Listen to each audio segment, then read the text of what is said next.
ഒരിക്കൽ എന്നോട് ഒരാൾ ചോദിച്ചു, എന്തുകൊണ്ടാണ് യേശു പിതാവെ എന്നെ കൈവിട്ടത് എന്ന് ചോദിച്ചത്. ഇതിൻ്റെ മറുപടി എന്താണ്? ഒരുപാട് മതക്കാരും ചോദിക്കുന്നതാണ്, മറ്റു മതക്കാർ.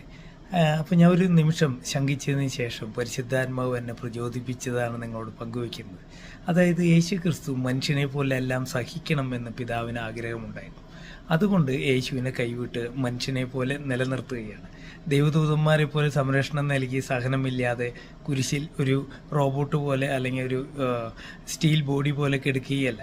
അവൻ മനുഷ്യനെ പോലെ റിയൽ നമ്മുടെ വേദനകൾ സഹിക്കുകയാണ്. അവനെ കൈവിടുകയാണ് പിതാവായ ദൈവം.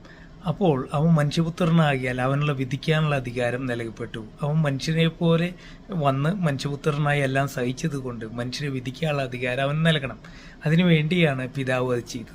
അപ്പോൾ അവൻ മനുഷ്യരെ പോലെ എല്ലാം സഹിച്ചു, എല്ലാ വേദനകളും ഉൾക്കൊണ്ടു. അവനറിയാം മനുഷ്യരുടെ വേദന എന്താണെന്ന്. അതുകൊണ്ട് വിധിക്കാനുള്ള അധികാരം അവൻ നൽകി.